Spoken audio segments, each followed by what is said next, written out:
എൻ്റെ പേര് Jasmine Thomas. ഞങ്ങൾ നെട്ടൂർ മരട് നിന്നാണ് വരുന്നത്. എനിക്ക് തന്ന അനുഗ്രഹങ്ങൾക്ക് സാക്ഷ്യം പറയാൻ, ഇന്ന് ഈ അൽത്താരയിൽ വന്നു സാക്ഷ്യം പറയാൻ എനിക്ക് എൻ്റെ ഈശോയും മാതാവും എന്നെ അനുവദിച്ച് എനിക്ക് കൃപ തന്നതിന് മാതാവിനും ഈശോയ്ക്കും ഒത്തിരി നന്ദി. എനിക്ക് പറയാനുള്ള എൻ്റെ സാക്ഷ്യം, എൻ്റെ ഈ കുഞ്ഞാണ്. ഇവള് 6ാം മാസത്തിൽ, എൻ്റെ പ്രഗ്നൻസിയിലെ 6ാം മാസത്തിൽ ഇവൾ പെട്ടെന്ന് എമർജൻസി ആയിട്ട് സിസേറിയൻ ചെയ്ത് എടുക്കേണ്ട വന്നു. അന്ന് എടുക്കുമ്പോൾ ഇവൾ 610 ഗ്രാമേ ഉള്ളൂ. അതായത് 1 കിലോ പോലും ഇല്ല ഈ കുഞ്ഞ്. അതായത് 26ാമത്തെ ആഴ്ച എനിക്കുണ്ടായതാണ്, 6ാം മാസം ജസ്റ്റ് കംപ്ലീറ്റഡ്. അങ്ങനെ ഉണ്ടായ ഒരു കുഞ്ഞ് വെറും 610 ഗ്രാം, എൻ്റെ ഈ കൈയുടെ ഉള്ളം കൈയുടെ അത്രയും പോലും ഇല്ല ഇവളന്ന്. ഇവളെ സിസേറിയൻ ചെയ്ത് എടുക്കുമ്പോൾ ഡോക്ടേഴ്സിന് പോലും അത്ഭുതമായിരുന്നു ഇവളെ എങ്ങനെ രക്ഷിച്ചെടുക്കുമെന്ന്. ഇവൾ വെൻറ്റിലേറ്ററിൻ്റെ ഏറ്റവും ലാസ്റ്റ് സ്റ്റേജിലായിരുന്നു. ഇനിയൊരു വെൻറ്റിലേറ്റർ ഇതിനപ്പുറം ഇല്ലായിരുന്നു. അങ്ങനെ ICUയിൽ അഡ്മിറ്റ് ആവുന്നു. ഒരു 4 മാസം കഴിഞ്ഞാണ് ഇവൾ ഡിസ്ചാർജ് ആവുന്നത്. ഈ കുഞ്ഞിന് വേണ്ടിയിട്ടാണ് ഞാൻ ഇന്ന് ഈ സാക്ഷ്യം പറയാൻ നിൽക്കുന്നത്, ഒപ്പം എനിക്ക് കിട്ടിയ എല്ലാ അനുഗ്രഹങ്ങൾക്ക് വേണ്ടിയും. ഇവളുടെ സിസേറിയൻ കഴിഞ്ഞ് ഞാൻ പെട്ടെന്ന് IAH എന്ന് പറഞ്ഞൊരു അസുഖം എനിക്ക് വന്നു. അതായത് അതിനെ ഇഡിയോപ്പതിക് ഇൻട്രാക്രൈനൽ ഹൈപ്പർ ടെൻഷൻ എന്നിട്ട് ഡയഗ്നോസിസ് പറയുന്നത്. അത് സിംറ്റംസ് എന്ന് പറഞ്ഞാൽ നമുക്ക് തലയിൽ പ്രഷർ കയറുന്നതാണ്. അതായത് നമുക്ക് ബ്ലഡ് പ്രഷറല്ല, നമ്മുടെ BP എന്ന് പറയുന്ന പ്രഷറല്ല, തലയ്ക്കകത്ത് വെള്ളം കെട്ടി അത് എൻ്റെ കണ്ണിൻ്റെ ഞരമ്പിനെ ബാധിച്ചു. എനിക്ക് കാണാൻ കഴിയത്തില്ല, സൗണ്ട് കേൾക്കാൻ പറ്റത്തില്ല, ലൈറ്റ് കാണാൻ പറ്റത്തില്ല, വായിക്കാൻ പറ്റത്തില്ല. ഞാൻ അരമണിക്കൂർ ബൈബിൾ വായിച്ചുകൊണ്ടിരുന്ന വ്യക്തിയാണ്. ബൈബിൾ വായിക്കാൻ പറ്റത്തില്ല, ഫോൺ സ്ക്രോൾ ചെയ്യാൻ പറ്റുന്നില്ല. ഈവൻ എൻ്റെ മൂത്ത കുഞ്ഞ് എന്നോടൊന്ന് അമ്മാന്ന് വിളിച്ച് എനിക്ക് ആ സൗണ്ട് പോലും ടോളറേറ്റ് ചെയ്യാൻ പറ്റുന്നില്ല. അത്രയ്ക്കും ഒരു സിംറ്റമാറ്റിക് ആയിരുന്നു. അത് ഡിസ്ചാർജ് ചെയ്ത് 5 ഡേയ്സ് കഴിഞ്ഞ് തലവേദന സ്റ്റാർട്ട് ചെയ്തു, ഹൈ BP ആയി, ഡയഗ്നോസ് ചെയ്യാൻ ഡിലേ ആയി. പിന്നെ അവസാനം നടുവിൽ നിന്ന് കുത്തി അവർ തലയിലെ വെള്ളം എടുത്തപ്പോഴാണ് അവർക്ക് മനസ്സിലാവുന്നത് എനിക്ക് ഇങ്ങനൊരു അസുഖമാണെന്ന്. അങ്ങനൊരു അസുഖത്തിന് അവർക്ക് ശരിക്കും ഞാൻ തളർന്നു പോകേണ്ട ഒരു അസുഖമായിരുന്നു. അത് അങ്ങേറ്റം അതിൻ്റെ പ്രഷർ 36, അതിന് മെഡിക്കൽ ടേംസിൽ പറയുമ്പോൾ 36 ഒത്തിരി ഹൈ ആണ്. Maximum 10 to 15 വരാവുള്ളൂ. അതിൻ്റെ ഡബിളിന് മേളിൽ പോയി എൻ്റെ ആ ഒരു പ്രഷർ എന്ന് പറയുന്നത്. എനിക്കാരും കാണാൻ കഴിയത്തില്ല, എനിക്ക് സൗണ്ട് കേൾക്കാൻ പറ്റത്തില്ല. അങ്ങനെ ഭയങ്കര സിംറ്റംസ് ആയിരുന്നു. അങ്ങനെ അവിടെ ഡയഗ്നോസിസ് സ്റ്റാർട്ട് ചെയ്തു, ട്രീറ്റ്മെൻറ്റ് സ്റ്റാർട്ട് ചെയ്തു. പക്ഷേ എനിക്ക് ടോളറേറ്റ് ചെയ്യാൻ പറ്റുന്നില്ല, പെയിൻ കുറയുന്നില്ല. അങ്ങനെ അന്നേരം NIC കിടക്കുവാണ്. ഞാൻ ഖത്തറിലാണ് വർക്ക് ചെയ്യുന്നത്. ഞാൻ നേഴ്സാണ്. എൻ്റെ ഫാമിലി എന്ന് പറയും, ഞാൻ ഹസ്ബൻഡും ഈ മൂത്ത കുഞ്ഞും ഇളയവളും ഞങ്ങൾ ഖത്തറിലാണ്. ഇത് ഹസ്ബൻഡിൻ്റെ മമ്മയാണ്. അപ്പോൾ അന്ന് ഞങ്ങൾക്ക് കൂട്ടിന് വേറെ ആരും ഇല്ല. അപ്പോൾ എനിക്ക് ട്രീറ്റ്മെൻറ്റ് അവിടെ നിന്ന് അത് ശരിയാവുന്നില്ല. എനിക്ക് നാട്ടിൽ വരണം. ഇവൾ NIC കിടക്കുന്നു. എനിക്ക് കൊച്ചിനെ കാണാൻ പോലും പോകാൻ പറ്റത്തില്ല, കാരണം എനിക്ക് സ്റ്റെപ്പ് ഇറങ്ങാൻ പറ്റില്ല. ഞങ്ങൾ ഫസ്റ്റ് ഫ്ലോറിൽ താമസിച്ച് ഒത്തിരി പ്രോബ്ലംസ്. എനിക്ക് ഒന്നും പറ്റുന്നില്ല. ലൈറ്റ് വെറുതെ വെയിലിൽ വെട്ടം പോലും കാണാൻ പറ്റത്തില്ല. അങ്ങനെ ഇവളുടെ ഡോക്ടേഴ്സ് തന്നെ എന്നെ ഒത്തിരി കൗൺസിൽ ചെയ്തു. അവർ പറഞ്ഞു, ആദ്യം അമ്മ ജീവനോടെ ഇരുന്നാൽ കുഞ്ഞിനെ കിട്ടിയിട്ട് കുഞ്ഞിന് കാര്യമുള്ളൂ, കുഞ്ഞിന് അമ്മ ഇല്ലാണ്ട് വന്നിട്ട് എന്താ കാര്യം എന്ന് പറഞ്ഞ് നാട്ടിൽ ട്രീറ്റ്മെൻറ്റിന് വിട്ടു.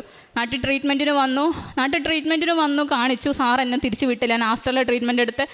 അപ്പോൾ ഞാൻ എന്തായാലും ഇവിടെ വന്ന് എനിക്കിവിടെ വന്ന് ഉടമ്പടി എടുക്കണം. ഞാൻ ഉടമ്പടി ഓൾറെഡി എടുത്തിട്ടാണ് ഖത്തറിൽ പോയത് 2024. ഇവിടെ വന്ന് 2025 ജൂണിൽ ഞാൻ വന്ന് ആ ഉടമ്പടി പുതുക്കി. അന്ന് വെച്ച നിയോഗമാണ് എൻ്റെ കുഞ്ഞിൻ്റെ ഒരു ഫോട്ടോ. NIC full ട്യൂബാണ്. ഇവൾ നമ്മുടെ കൈ തരത്തില്ല, കാരണം ഇവൾ അങ്ങോട്ട് തിരിക്കാൻ പറ്റില്ല, ഇങ്ങോട്ട് തിരിക്കാൻ പറ്റില്ല, കാരണം അത് ആ ബോഡി ടോളറേറ്റ് ചെയ്യത്തില്ല. അങ്ങനത്തെ അത്രയും കുഞ്ഞൊരു ബോഡിയാണ് അത്. അപ്പോൾ അവളുടെ ഒരു ഫോട്ടോ എടുത്ത് വന്നു. ഇവിടെ നിന്ന് പ്രിൻ്റ് എടുത്തു. ജോസഫ് അച്ഛനെ ഇവിടെ നിന്ന് ഞാൻ ആ ഫോട്ടോ കൊടുത്തു. ജോസഫ് അച്ഛൻ അന്ന് അത് മാതാവിൻ്റെ പാദത്തിൽ കൊണ്ടുവച്ച് പ്രാർത്ഥിച്ചു. തൈലം വെച്ചു, അതിനെ കുരിശ് വരച്ച് പ്രാർത്ഥിച്ചു. എൻ്റെ കയ്യിൽ ആ ഫോട്ടോ തന്നു. ആ ഫോട്ടോ ഇന്നും എൻ്റെ ഉടമ്പടി പത്രികയിൽ ഇരിക്കുന്നുണ്ട്. അവൾക്ക് വേണ്ടി ഞാൻ വെച്ച ഉടമ്പടി അതായിരുന്നു. അത് പ്രാർത്ഥിച്ചു. ഞാൻ ഇവിടെ നിന്ന് പോയി എൻ്റെ അസുഖത്തിനും വേണ്ടി പ്രാർത്ഥിച്ചു. എൻ്റെ മൂത്ത മകൻ 4 വയസ്സാവുന്നതായിരുന്നു. 4 വയസ്സായിട്ടും ഇവന് സ്പീച്ച് ഡിലേ ആയിരുന്നു. ഇവൻ 1-2 വാക്കല്ലാതെ അതിലപ്പുറം പറയത്തില്ല, 4 വയസ്സായിട്ടും. അപ്പോൾ ഇവൻ്റെ സ്പീച്ച് ഡിലേക്ക് വേണ്ടി ഞാൻ ഒത്തിരി സ്പീച്ച് തെറാപ്പിസ്റ്റ് റെഫർ ചെയ്തു, മരുന്ന് കൊടുത്തു, ഒന്നും ശരിയാവുന്നില്ല. ഇതും എൻ്റെ ഒരു ഉടമ്പടി നിയോഗമായിരുന്നു. അങ്ങനെ ഉടമ്പടി ചെയ്തു. അന്ന് ഞാൻ പോയി. അന്ന് ഞാൻ ഒത്തിരി നാളുകൾക്ക് ശേഷം, 1.5 മാസത്തിന് ശേഷം ബൈബിള് ഒരു അരമണിക്കൂർ എനിക്ക് ബൈബിള് വായിക്കാൻ എൻ്റെ കണ്ണ് തുറന്ന് കിട്ടിയെന്ന് വേണം പറയാനായിട്ട് ആക്ച്വലി. അങ്ങനെ എനിക്ക് അന്നത് ബൈബിൾ വായിക്കാൻ പറ്റി. പക്ഷെ ഞാൻ ഇവിടെ നിന്ന് ഇറങ്ങുമ്പോൾ ഞാൻ ഉടമ്പടി എടുത്ത് പുതുക്കി ഇറങ്ങുമ്പോൾ എൻ്റെ മാതാവ് ഇങ്ങനെ പുറകിൽ നിന്ന് തിരിച്ച് വിളിച്ചിട്ട് ചോദിച്ചു, നീ ഹസ്ബൻഡിന് വേണ്ടി പ്രാർത്ഥിച്ചോ എന്ന് ചോദിച്ചു. അപ്പോൾ ഓൾറെഡി എൻ്റെ ഹസ്ബൻഡിന് വേണ്ടി ഞാൻ പ്രാർത്ഥിച്ചതാണ്. പക്ഷേ അറിയത്തില്ല, അങ്ങനെ ഒരു ചോദ്യം എൻ്റെ മനസ്സിൽ വന്നു. ഞാൻ തിരിച്ചു വന്നു, ഒന്നുകൂടി എൻ്റെ ഹസ്ബൻഡിന് വേണ്ടി ഞാൻ പ്രാർത്ഥിച്ചു. എനിക്കറിയില്ലായിരുന്നു ഹസ്ബൻഡ് അവിടെ വലിയൊരു ട്രബിൾ നിൽക്കുമായിരുന്നു എന്ന്. ഞാൻ ചെന്ന് 2-ാം ദിവസം ഞാൻ അറിഞ്ഞു എൻ്റെ ഹസ്ബൻഡ് വലിയൊരു ട്രബിളായിരുന്നു അവിടെ. അതൊരു വേറൊരു ഇഷ്യൂസ് ആയിരുന്നു. പക്ഷെ അതിനെങ്ങനെ മാനേജ് ചെയ്യണമെന്നൊന്നും എനിക്കറിയത്തില്ലായിരുന്നു. പക്ഷേ എനിക്ക് ദൈവം മാതാവ് എനിക്ക് ഭയങ്കര ശക്തി തന്നു, എനിക്ക് പിടിച്ചു നിൽക്കാൻ ശക്തി തന്നു. ആ പ്രശ്നത്തെ എനിക്ക് സോൾവ് ചെയ്യാൻ പറ്റി അവിടെ ചെന്ന്. അങ്ങനെ അവിടെ പോകാൻ പോലും എനിക്ക് പറ്റാൻ എൻ്റെ ട്രീറ്റ്മെൻറ്റ് കാരണം എന്നെ ഡോക്ടേഴ്സ് ഇവിടെ നിന്ന് വിടത്തില്ലായിരുന്നു. കുഞ്ഞവിടെ, ഞാനിവിടെ. അതൊരു അമ്മയ്ക്ക് മനസ്സിലാക്കാൻ പറ്റും. എനിക്ക് പാല് നിറഞ്ഞെൻ്റെ നെഞ്ചിൽ നിന്ന് പോകുന്നു. മരുന്ന് കഴിക്കുന്നതുകൊണ്ട് എനിക്ക് കുഞ്ഞിന് പാൽ കൊടുക്കാൻ പറ്റില്ല. പിന്നെ ഞാൻ ഇവിടെയാണ്, അത് വലിച്ചെടുക്കുന്നു, അത് കളയുന്നു. അങ്ങനെ ഞാൻ മെൻ്റലി ഭയങ്കര ഒത്തിരി ഡിപ്രസ്ഡ് ആയിരുന്നു ആ സമയത്തൊക്കെ. എന്നിട്ട് തിരിച്ചു പോകാൻ നിന്നപ്പോൾ എന്നെ ഡോക്ടേഴ്സ് അനുവദിക്കുന്നില്ല. കാരണം എൻ്റെ പ്രഷർ ഒട്ടും കുറയാതെ, എൻ്റെ കണ്ണിൻ്റെ ഇത് കഴിയാതെ ഒന്നും എന്നെ വിടത്തില്ല എന്ന് പറഞ്ഞു. പക്ഷേ ഞാൻ ഇവിടെ ഒന്ന് ഉടമ്പടി എടുത്തു, പുതുക്കി ചെന്നു. സ്കാനിങ്ങിന് ഡോക്ടറെ കാണാൻ ചെന്നു. ന്യൂറോളജിയും ഐയുടെ സ്പെഷ്യലിസ്റ്റുമാണ് നമ്മളെ കാണുന്നത്. അവിടെ ചെന്നപ്പോൾ ന്യൂറോളജിയുടെ ഡോക്ടർ പറഞ്ഞു റൈറ്റ് ഐ ഓക്കെ ആയി, കുറച്ച് നോർമലായി, ഞരമ്പൊക്കെ നീര് കുറഞ്ഞു. പക്ഷേ ലെഫ്റ്റ് ഐ ഒന്നും പറഞ്ഞില്ല. ഐ സ്പെഷ്യലിസ്റ്റിൻ്റെ അടുത്ത് വിട്ടു. അവിടെ ചെന്നപ്പോൾ ഐ സ്പെഷ്യലിസ്റ്റ് പറഞ്ഞു റൈറ്റ് ഐ ഓക്കെ ആയി, ലെഫ്റ്റ് ഐ വേഴ്സൺ ആയെന്ന്. അപ്പോൾ അതെനിക്ക് ഞാൻ ഓക്കെ എന്ന് പറഞ്ഞു. എനിക്കത് വിശ്വസിക്കാൻ പറ്റില്ല, ഞാൻ ഉൾക്കൊള്ളത്തില്ല. കാരണം ഞാനിവിടെ വന്ന് ഉടമ്പടി പുതുക്കി മാതാവിൻ്റെ അടുത്ത് പറഞ്ഞിട്ട് പോയ കാര്യം ഒരിക്കലും നടക്കാതിരിക്കത്തില്ല. ഞാനപ്പോൾ സാർ എന്നോട് പറഞ്ഞു കണ്ണിൻ്റെ സ്കാനിങ് ചെയ്യാം, OCT എന്ന് അതിന് പറയുന്നത്, അത് ചെയ്യാൻ വിടാൻ പറഞ്ഞു. അങ്ങനെ ഒരു അരമണിക്കൂർ അവിടെ ഉണ്ടായിരുന്നു സ്കാൻ ചെയ്യാൻ വേണ്ടി. ആ സമയത്ത് അച്ഛന് വിടന്ന്, ജോസഫ് അച്ഛന് വിടന്ന് കയ്യിൽ തന്ന മാതാവിൻ്റെ കാശ് രൂപ എൻ്റെ കയ്യിലുണ്ടായിരുന്നു. ഒരു കുഞ്ഞിക്കൊന്തയും 10 മണിയുടെ കുഞ്ഞിക്കൊന്ത എൻ്റെ കയ്യിലുണ്ടായിരുന്നു. അത് വെച്ച് ഞാൻ പ്രാർത്ഥിച്ചു എപ്പോഴും. ആ അരമണിക്കൂർ ഞാൻ കൊന്ത ചൊല്ലി കൃപാസന മാതാവിനോട് പ്രാർത്ഥിച്ചു, ഈ റിസൾട്ട് എനിക്ക് നോർമലാക്കി തന്ന് എന്നെ ഇവിടെ നിന്ന് കയറ്റി വിടണം, എൻ്റെ കുഞ്ഞ് അവിടെയാണ്, എനിക്ക് പോയേ പറ്റൂ. അങ്ങനെ റിസൾട്ട് വന്നു. 2ഉം സൂപ്പർ സീനിയേഴ്സ് ഡോക്ടേഴ്സാണ്, ന്യൂറോളജിയും ഐ സ്പെഷ്യലിസ്റ്റും. അവരെൻ്റെ അടുത്ത് പറഞ്ഞു എനിക്ക് തെറ്റ് പറ്റിയതാ, കണ്ണ് ഓക്കെയാണ്, കയറിപ്പൊക്കോ എന്ന്. പിറ്റേ ദിവസം ഞാൻ ടിക്കറ്റ് എടുത്തു. നെക്സ്റ്റ് ഡേക്ക് ഞാൻ കയറിപ്പോകുന്നു. അന്ന് ഞാൻ കയറിപ്പോകുന്നതിൻ്റെ അന്ന് ജൂലൈ 6th ആണ്. അന്ന് എൻ്റെ ഹസ്ബൻഡ് അവിടെ ഖത്തറിൽ ഡ്രൈവിംഗ് ലൈസൻസിന് വേണ്ടിയിട്ട് 1 ഇയറായിട്ട് ട്രൈ ചെയ്യുക. 6 ടൈംസ് അറ്റൻഡ് ചെയ്തു. 6 ടൈംസും ഹസ്ബൻഡ് ഫെയിൽ ആവുക. അത് ഹസ്ബൻഡിൻ്റെ പ്രോബ്ലം കൊണ്ടല്ല. ആദ്യത്തെ പ്രാവശ്യം ഭയങ്കര കോൺഫിഡൻ്റ് ആയിട്ട് ഒരു പ്രോബ്ലംസും ഇല്ലാതെ ചെയ്തു, അത് ഫെയിലായി. പിന്നെ ആൾക്ക് ടെൻഷനായി. അങ്ങനെ ഒരു 6 ടൈംസ് അറ്റൻഡ് ചെയ്തു, ഫെയിലാവുന്നു. എന്ത് ചെയ്തിട്ടും അത് റെഡി ആവുന്നില്ല. ഇവിടെ വന്ന് ഞാൻ പ്രാർത്ഥിച്ചു. ആ ജൂൺ 25 ഞാനിവിടെ വന്ന് ഉടമ്പടി പുതുക്കിയത്. July 6 next test. അതും ടെസ്റ്റ് പെട്ടെന്ന് കിട്ടത്തില്ലായിരുന്നു. നമുക്ക് 3 മാസം കഴിഞ്ഞാൽ ഓരോ ടെസ്റ്റും നമുക്ക് എടുക്കാൻ പറ്റത്തുള്ളൂ. ആ ടെസ്റ്റ് പെട്ടെന്ന് കിട്ടി. അങ്ങനെ 6 പ്രാവശ്യം ഫെയിലായ ടെസ്റ്റ്. മാതാവിൻ്റെ ഉടമ്പടി ഇവിടെ വന്ന് തിരിഞ്ഞു നിന്ന് പ്രാർത്ഥിച്ചതിൻ്റെ ഫലമായിട്ട് മാതാവിനോട് ഉടമ്പടി ചെയ്ത് ഈശോയുടെ കയ്യിൽ നിന്ന് എനിക്കത് മാതാവ് വാങ്ങിച്ചു തന്നു. 6th times. അതെങ്ങനെ പാസ്സായെന്ന് എൻ്റെ ഹസ്ബൻഡിന് പോലും അറിയത്തില്ല. അങ്ങനെ ആ ടെസ്റ്റ് ഞാൻ പാസ്സായി. അതെൻ്റെ ഒരു നിയോഗമായിരുന്നു. ഉടമ്പടി ജീവിതം കുമ്പസാരിക്കാറുണ്ട് ഞാൻ എപ്പോഴും. എപ്പോഴെന്ന് വെച്ച് കഴിഞ്ഞാൽ മാസത്തിലൊരു 3-4 പ്രാവശ്യം അല്ലെങ്കിൽ ഒരു 3 ടൈംസ് മിനിമം ഞാൻ കുമ്പസാരിക്കും. കാരണം ഞാൻ ഖത്തറിലാണ്, അവിടെ ഞങ്ങൾക്ക് പള്ളിയുണ്ട്. പക്ഷേ ഇവിടുത്തെ പോലെ സൺഡേ കുർബാനയല്ല, അവിടെ ഫ്രൈഡേ ആണ് നമുക്കവിടെ കുർബാന വരുന്നത്. അപ്പോൾ ഫ്രൈഡേ കുർബാന എനിക്ക് ഞാൻ സിക്കായതുകൊണ്ട് എനിക്ക് വാർഡിൽ നിന്ന് ദൈവത്തിൻ്റെ കൃപയാൽ എനിക്ക് ഈവനിങ് ഷിഫ്റ്റ് മാത്രം തന്നു. കാരണം എനിക്ക് നൈറ്റിൽ മെഡിസിൻ എടുക്കുന്നുണ്ട്. മെയിൻ പ്രശ്നം മെഡിസിൻ എടുക്കുന്നതുകൊണ്ട് എനിക്ക് മെമ്മറി ലോസ് ഉണ്ട്. അതുകൊണ്ട് എൻ്റെ ഈ ഓരോ സാക്ഷ്യങ്ങളും ഓരോ ഡേറ്റ് ഇട്ട് ഓരോ കിട്ടിയ അനുഗ്രഹങ്ങൾ ഞാൻ എൻ്റെ ഡയറിക്കകത്ത് എഴുതി വെക്കുകയാണ് ചെയ്തത്. അതെല്ലാം ഞാൻ ആ ഡയറി കൊണ്ടുവന്നിട്ടാണ് ഞാനിപ്പോൾ ഇത് ഫുൾ പകർത്തിയത്. കാരണം ആ മെഡിസിൻ കാരണം എനിക്ക് ഒത്തിരി മെമ്മറി ലോസ് ഉണ്ടായി. അപ്പോൾ അന്ന് മറന്നു പോകാതിരിക്കാൻ അന്നേ ഞാൻ ഓരോ ദിവസത്തെ അനുഗ്രഹങ്ങൾ ഇങ്ങനെ എഴുതി വെച്ചിരുന്നു എൻ്റെ ഡയറിക്കകത്ത്. അതിന്ന് ഞാൻ ഫുള്ള് ഇവളെയും കൊണ്ട് വന്ന് സാക്ഷ്യം പറയാൻ വേണ്ടിയിട്ടായിരുന്നു. അപ്പോൾ ഓട്ടോമാറ്റിക്കലി ഞാൻ കുമ്പസാരിക്കുമായിരുന്നു. അവിടെ എപ്പോഴാണോ സമയം കിട്ടുന്നത് അപ്പോൾ പോയി കുമ്പസാരിക്കും. കുർബാന കൂടാറുണ്ട്. കുർബാന മിസ്സാക്കിയ എന്തോ അന്ന് ആ ഒരാഴ്ച എനിക്ക് വേസ്റ്റായിരുന്നു. ഡ്യൂട്ടിയാണെങ്കിലും എന്തെങ്കിലുമൊക്കെ ഇഷ്യൂസ് വരും. അതൊരു ഭയങ്കര ദൈവാനുഗ്രഹമാണ് ആ കുർബാന സ്വീകരിക്കാൻ കഴിയുന്നുള്ളത്. കുർബാനയ്ക്ക് പോകുമായിരുന്നു, കുമ്പസാരിക്കുമായിരുന്നു. പിന്നെ കാരുണ്യ പ്രവർത്തികളെന്ന് പറഞ്ഞാൽ ഞങ്ങളുടെ അടുത്തൊരു അനാഥാലയമുണ്ട്. അവിടെ ഒരച്ഛനാണ് നടത്തുന്നത്. അപ്പോൾ ആ അച്ഛന് അവിടുത്തെ അനാഥാലയത്തിൽ അതൊരു വയ്യാത്ത രോഗികളെ കിടത്തി ചികിത്സിക്കുകയാണ് അച്ഛൻ. അവർക്ക് ഞാൻ കുറച്ച് സഹായങ്ങൾ ചെയ്തായിരുന്നു. ഒരു നേരത്തെ ഭക്ഷണം വാങ്ങിച്ചു കൊടുക്കുക. അച്ഛന് കുറേ കടമുണ്ടായിരുന്നു. അപ്പോൾ ആ കടം അച്ഛൻ പൈസയായിട്ടൊന്നും വാങ്ങിക്കത്തില്ല നമ്മുടെ കയ്യിൽ നിന്ന്. ആ വാങ്ങിക്കുന്ന കടയിൽ അച്ഛന് കുറേ പേയ്മെൻറ്റിൻ്റെ കടമുണ്ട്. അവിടെ കുറച്ച് പേയ്മെൻറ്റ് ചെയ്യുമോ അങ്ങനെ. പിന്നെ ഞാൻ ഖത്തറിലാണെങ്കിലും വയ്യാത്തൊരു കുഞ്ഞുണ്ടായിരുന്നു. ആ കുഞ്ഞിനെ ഞങ്ങൾ പോയി കണ്ടു. ആ കുഞ്ഞിന് ഹസ്ബൻഡും ഞാനും മൂത്ത കുഞ്ഞും, എൻ്റെ കൊച്ച് ഡിസ്ചാർജ് ആയിട്ടില്ല ആ സമയത്ത്. അപ്പോൾ ഞങ്ങൾ 3 പേരും കൂടി പോയി ആ വയ്യാത്ത കുഞ്ഞിനെ കണ്ടു. ആ ചേട്ടന് കുറച്ച് പൈസ കൊടുക്കാൻ പറ്റിയായിരുന്നു. ഉപാസന പത്രം ഞാൻ ഇവിടെ നിന്ന് മലയാളമായിരുന്നു എനിക്ക് തന്നിരുന്നത്, പക്ഷേ ഞാനത് മാറ്റി ഇംഗ്ലീഷ് വാങ്ങിച്ചു. കാരണം അവിടെ മലയാളീസിനെ ഓൾമോസ്റ്റ് എപ്പോഴെങ്കിലും എവിടെന്നെങ്കിലൊക്കെ കിട്ടും. അപ്പോൾ ഞാൻ ഇംഗ്ലീഷ് പത്രം വാങ്ങിച്ചുകൊണ്ട് പോയി എൻ്റെ വാർഡിലുള്ള എല്ലാ ഫിലിപ്പീൻസിനും കൊടുത്തു. ഞാൻ എൻ്റെ കണ്ട എല്ലാ ഫിലിപ്പീൻസിനും കൊടുത്തു. പള്ളിയിൽ ചെല്ലുമ്പോൾ പള്ളിയിൽ അവിടെ നൈജീരിയൻസ് ഉണ്ടാവും, ഫ്രഞ്ച് ഉണ്ടാവും, ട്യൂണേഷ്യൻസ് ഉണ്ടാവും, വേറെ കൺട്രീസിൽ ഒത്തിരി കൺട്രീസ്, ഇൻ്റർനാഷണൽ ചർച്ചാണത്. അപ്പോൾ അവിടെ വരുന്ന ഏത് നാട്ടുകാരാവുമെന്ന് എനിക്കറിയത്തില്ല, നോൺ ഇന്ത്യൻസ് ആണ് അവിടെ എല്ലാം. അവർക്കെല്ലാം ഞാൻ ആ പത്രം പള്ളിയിൽ വെച്ച് കൊടുത്തു. ഇംഗ്ലീഷ് പത്രം വാങ്ങിച്ചുകൊണ്ട് പോയി കൃപാസന പത്രം കൊടുത്തു. പിന്നെ എപ്പോഴും ഈ നമ്മുടെ തൈലം ഞാൻ കുരിശ് വരയ്ക്കും.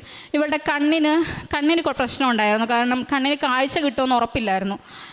ഇത്രയും അതായത് അവയവങ്ങളൊന്നും പൂർണ്ണമായിട്ട് രൂപീകരിക്കുന്നതിന് മുന്നെയാണ് ഇവളെ എടുത്തത്. അതുകൊണ്ട് തന്നെ ഇവളുടെ കണ്ണിൻ്റെ പ്രശ്നം, കണ്ണിൻ്റെ റെറ്റിനകത്ത് കൃഷ്ണമണി അകത്തോട്ട് ചെന്നിട്ട് അതിന് കാഴ്ചയ്ക്കുള്ള പ്രശ്നം ഉണ്ടാകുമെന്ന് പറഞ്ഞു. അപ്പോൾ എന്ന് ഞാൻ മാതാവിൻ്റെ തൈലം എടുത്ത് അവളുടെ നെറ്റിയിൽ എനിക്ക് കിട്ടിയപ്പോൾ തൊട്ട് ഞാൻ കുരിശ് വരയ്ക്കുമായിരുന്നു. കുരിശ് വരച്ച് അവളുടെ കണ്ണിൽ ആദ്യം ഒരു ഇഞ്ചക്ഷൻ കഴിഞ്ഞു. ഇപ്പോൾ ഞങ്ങൾക്കറിയാം അവൾക്ക് ഞങ്ങളെ കാണാൻ കഴിയുന്നുണ്ടെന്ന്. അവൾക്ക് കാണാം, ഞങ്ങൾ നോക്കി, അവൾ ചിരിക്കും, അവൾ സംസാരിക്കും, അവളെല്ലാം ചെയ്യും. ഡിസ്ചാർജ് ആവുന്നതിന് മുന്നേ ഡോക്ടേഴ്സ് എൻ്റെ അടുത്ത് പറഞ്ഞു, ഇവൾക്ക് എന്തെങ്കിലും ഒരു മെൻ്റൽ റിട്ടാർഡേഷനോ അല്ലെങ്കിൽ എന്തെങ്കിലും ഒരു ഡിസബിലിറ്റിയോ എന്തെങ്കിലും ഒരു പ്രശ്നം വരും. കാരണം ഇവളുടെ മൂവ്മെൻറ്റ്സ് ഒന്നും ഓക്കെയല്ല, ഇവളുടെ ഒരു നോർമൽ ബേബി ആയിരിക്കത്തില്ല. അത് നിങ്ങൾ ഇപ്പോഴേ മനസ്സിൽ ആക്സെപ്റ്റ് ചെയ്യണം. ഇവൾക്ക് എന്തെങ്കിലും ഒരു ഇഷ്യൂ ഉണ്ടാവും എന്നോട് എൻ്റെ ഡോക്ടറിൻ്റെ മുഖത്ത് നോക്കി പറഞ്ഞു. അപ്പം ഞാൻ പറഞ്ഞു, കുഴപ്പമില്ല സാറേ, എനിക്ക് എൻ്റെ മാതാവിലും ദൈവത്തിലും വിശ്വാസമുണ്ട്. ഞാൻ അങ്ങനെ തന്നെ പറഞ്ഞു, കുഴപ്പമില്ല, എനിക്ക് എൻ്റെ മാതാവിലും ഈശോയിലും വിശ്വാസമുണ്ടെന്ന് പറഞ്ഞു. 1 വയസ്സ് കഴിഞ്ഞു. അവളുടെ ജനനം വെച്ച് അവൾ 1 വയസ്സ് കഴിഞ്ഞു. അല്ലാത്ത അവളുടെ ഏജ് വെച്ച് അവൾ 9 മന്ത്സ് കഴിഞ്ഞിരിക്കുക. ഇതുവരെ ദൈവം സഹായിച്ച് അവൾക്കൊരു കുഴപ്പമില്ല. അവൾ നല്ല ആക്റ്റീവാണ്. അവളുടെ എല്ലാ ഡെവലപ്മെൻറ്റ്സും ഇതുവരെയുള്ളത് എല്ലാം നോർമലാണ്. അവൾ അഡ്വാൻസ് ആണെന്നാണ് അവർ പറയുന്നത്. ഇപ്പോൾ ആൾ പിടിച്ച് നിന്ന് തുടങ്ങി, പതുക്കെ പിടിച്ച് നിന്ന് നടന്നു തുടങ്ങി. 9ാം മാസത്തിൽ അത്ര എത്തത്തില്ല എന്ന് അവിടുത്തെ ഒക്യുപേഷണൽ തെറാപ്പിസ്റ്റ് എല്ലാം പറയുന്നത്. എപ്പോൾ ചെന്നാലും അവൾക്ക് എന്തെങ്കിലും ഒരു ഇമ്പ്രൂവ്മെൻറ്റ് കാണാൻ കഴിയുന്നുണ്ട്. അതായത് ഇവൾ 3 മാസം വെൻറ്റിലേറ്ററിൽ കിടന്നു. ഞാൻ ഇവിടെ നിന്ന് ഉടമ്പടി പുതുക്കിയതിന് ശേഷം അവിടെ ചെന്ന് അവളുടെ നെഞ്ചിൽ കുരിശ് വെച്ചിട്ടാണ് പ്രാർത്ഥിച്ചതിന് ശേഷമാണ് അവളെ വെൻറ്റിലേറ്ററിൽ നിന്ന് മാറ്റാൻ പറ്റുന്നത്. കാരണം അവളെ എന്ത് ചെയ്ത് വെൻറ്റിലേറ്ററിൽ നിന്ന് മാറ്റാൻ പറ്റത്തില്ലായിരുന്നു. വെൻറ്റിലേറ്ററിൽ നിന്ന് മാറ്റി അപ്പോൾ അവളുടെ ഓക്സിജൻ ലെവൽ താഴെ പോകും. അങ്ങനെ 3 മാസം കണ്ടിന്യൂസ് അവൾ വെൻറ്റിലേറ്ററിലായിരുന്നു. ഇവിടെ നിന്ന് ഞാൻ ചെന്ന് കുരിശ് വരച്ച് വിശ്വാസപ്രമാണം ചൊല്ലി മാതാവിനോട് സാക്ഷ്യം പറഞ്ഞു. മാതാവേ, ഞാനിവിടെ വന്ന് സാക്ഷ്യം പറഞ്ഞോളാം, എൻ്റെ കുഞ്ഞിനെ ഒരാപത്തും കൂടാതെ. പിറ്റേ ദിവസം അവളെ വെൻറ്റിലേറ്ററിൽ നിന്ന് മാറ്റി നേസൽ ക്യാനിലാന്ന് പറയാം, നമ്മുടെ മൂക്കിൽ വെക്കുന്ന ചെറിയൊരു ഓക്സിജൻ, ചെറിയൊരു ഓക്സിജൻ 2 ലിറ്റർ അതിനകത്തോട്ട് അവളെ മാറ്റി. പിന്നെ അവളുടെ അടുത്ത പ്രശ്നം എന്ന് വെച്ചാൽ ഫീഡിങ് ആയിരുന്നു. കാരണം എനിക്ക് മെഡിസിൻ എടുക്കുന്നതുകൊണ്ട് പാലുണ്ട്, പക്ഷേ എനിക്ക് കൊടുക്കാൻ കഴിയത്തില്ല. എൻ്റെ പാൽ അവൾക്ക് കുടിക്കാൻ കഴിയത്തില്ല, കാരണം അത് അവൾക്ക് പ്രശ്നം ഉണ്ടാക്കുമായിരുന്നു. അപ്പോൾ അവർ കൊടുക്കുന്ന ഫീഡ് അവൾക്ക് സക്ക് ചെയ്യാൻ പറ്റത്തില്ല, ഇത്രയും കുഞ്ഞി കൊച്ചായതുകൊണ്ട് ഓക്സിജൻ ലെവൽ താഴെ പോകും. അപ്പോൾ അതൊരു വലിയൊരു ചലഞ്ചായിരുന്നു. അവളത് പിക്കപ്പ് ചെയ്യുമോ ഇല്ലയോ എന്ന് ഡോക്ടേഴ്സിനെല്ലാം ടെൻഷനായിരുന്നു. പക്ഷേ ഒരു പ്രശ്നമില്ലാതെ അവളത് പിക്കപ്പ് ചെയ്തു. അവൾ ഓറൽ ഫീഡ് സ്റ്റാർട്ട് ചെയ്തു. അങ്ങനെ അവൾ ഏപ്രിൽ 8-ാം തീയതി ഉണ്ടായി. ഓഗസ്റ്റ് 8 അവളെ ഡിസ്ചാർജ് ചെയ്തു. പിന്നെ ഞാൻ ഇങ്ങനെ ഇപ്പം നിൽക്കുന്നത്, ആരോഗ്യത്തോടെ നിൽക്കുന്ന ഇവിടെ വന്ന് ഉടമ്പടി എടുത്ത് മാതാവിനോട് പ്രാർത്ഥന ശേഷമാണ്. കാരണം എൻ്റെ മെഡിസിൻ 1500 mg നിന്ന് സ്റ്റാർട്ട് ചെയ്ത മെഡിസിൻ ഇപ്പോൾ ഞാൻ 250 mg വൺസ് നിലയിലോട്ട് എത്തി. എനിക്ക് ഇപ്പം ലൈറ്റ് കാണാം, ഇങ്ങനെ വെട്ടം നോക്കാം, ഇങ്ങനെ ആൾക്കാരുടെ സൗണ്ട് കേൾക്കാം. ഞാൻ ഒരു ഫംഗ്ഷന് പോകത്തില്ല, കാരണം എനിക്ക് സൗണ്ട് കേൾക്കാൻ പറ്റത്തില്ല. ഇറിറ്റേറ്റഡ് ആണ്. ഇവൻ കിടന്ന് ഒച്ച ഉണ്ടാക്കിയാൽ ഇവനെ ചീത്ത പറയും. പക്ഷേ അതിൽ നിന്നെല്ലാം ഞാൻ ഫാർ ബെറ്ററായി. അതെല്ലാം എൻ്റെ മാതാവ് തന്ന അനുഗ്രഹം, എനിക്ക് ഈശോയിൽ നിന്ന് വാങ്ങിച്ചു തന്ന എൻ്റെ അനുഗ്രഹങ്ങളാണ്. ഇതിനെല്ലാത്തിനും ഈ സാക്ഷ്യത്തിനങ്ങൾക്കും എനിക്ക് തന്ന എല്ലാ അനുഗ്രഹങ്ങൾക്കും എല്ലാത്തിനും എൻ്റെ ഈശോയോടും മാതാവിനോടും ഞാൻ നന്ദി പറയുന്നു. കർത്താവ് നിന്നെ നിരന്തരം നയിക്കും, മരുഭൂമിയിലും നിനക്ക് സമൃദ്ധി നൽകും, നിൻ്റെ അസ്ഥികളെ ബലപ്പെടുത്തും, നനച്ചു വളർത്തിയ പൂന്തോട്ടവും വറ്റാത്ത നീരുറവയുമാകും നീ. യെശയ്യാ 58:11 തിരുവചനങ്ങളാണ്. ഇന്ന് ഈ കുടുംബം, ജാസ്മിൻ തോമസ് തൻ്റെ കുടുംബത്തോടൊപ്പം ഇവിടെ വന്ന് നിന്ന് ദൈവാനുഭവം പങ്കുവയ്ക്കുമ്പോൾ നാം കേൾക്കുകയായിരുന്നു ഈ മകളുടെ ജീവിതയാത്ര. 4 മാസം വരെ NICUയിൽ കിടന്ന് 610 ഗ്രാമിൽ വെയിറ്റിൽ മാത്രം ജനിച്ച ഒരു കുഞ്ഞ്, അവയവങ്ങളൊന്നും പൂർണ്ണ വളർച്ച എത്താത്ത ഒരു കുഞ്ഞ്, ഒരു കൈയുടെ വലിപ്പം, ഒരു കൈ പിടിയുടെ വലിപ്പം മാത്രമേ ഉണ്ടായിരുന്നുള്ളൂ എന്നാണ് പറയുക. ആ കുഞ്ഞിനെയും കൊണ്ടാണ് ഇന്ന് ഈ മകള് ഈ അൾത്താരയിൽ വന്നതെന്ന് സാക്ഷ്യം പറയുന്നത്. അതോടൊപ്പം അമ്മയ്ക്ക് കിട്ടിയ രോഗം IIH, അതുമൂലം ഈ മകൾക്കുണ്ടായിരുന്ന സിംറ്റംസ് എല്ലാം എത്ര ഗ്രാമിൽ നിന്ന് തൻ്റെ മെഡിസിനിൽ നിന്ന് എത്രയായി കുറഞ്ഞു, അതെല്ലാം ഈ മകൾ ഇവിടെ പങ്കുവെച്ചു. അതുകൊണ്ട് തന്നെ നനച്ചു വളർത്തിയ പൂന്തോട്ടവും വറ്റാത്ത നീരുറവയും പോലെ നമ്മെ ആക്കാൻ, നാം ഏത് മണലാരണ്യത്തിലാണെങ്കിലും ജീവിതത്തിൻ്റെ ഏത് പ്രതിസന്ധികളിലാണെങ്കിലും അങ്ങനെ നമ്മെ ആക്കാൻ പറ്റുന്ന ഒരു വ്യക്തിയാണ് പരിശുദ്ധ കന്യകാ മാതാവ്. ആ അമ്മ നമുക്ക് വേണ്ടി മാധ്യസ്ഥം വഹിച്ച് അമ്മയുടെ നേർച്ച വസ്തുക്കൾ ഉപയോഗിച്ച് പടിപടിയായി ആ കുഞ്ഞും ഈ അമ്മയും എങ്ങനെ സംരക്ഷിക്കപ്പെട്ടു എന്നുള്ളതാണ് നാം കേട്ടത്. നമുക്ക് ദൈവത്തെ മഹത്വപ്പെടുത്താം. കരങ്ങളടിച്ച് ഈശോയ്ക്കും അമ്മയ്ക്കും നന്ദി പറയാം. യേശുവേ നന്ദി, യേശുവേ സ്തുതി, യേശുവേ ആരാധന. അത്യപൂർവ ദൈവാനുഭവങ്ങൾ ഇനി നിങ്ങൾക്കും സ്വന്തം. ഈ യൂട്യൂബ് ചാനൽ ഇതുവരെ സബ്സ്ക്രൈബ് ചെയ്തിട്ടില്ലെങ്കിൽ ഇപ്പോൾ തന്നെ സബ്സ്ക്രൈബ് ചെയ്യുക. ഈ വീഡിയോ ഇപ്പോൾ തന്നെ നിങ്ങളുടെ സുഹൃത്തുക്കൾക്ക് ഷെയർ ചെയ്തുകൊണ്ട് കർത്താവിൻ്റെ പ്രേക്ഷിതരാകുക.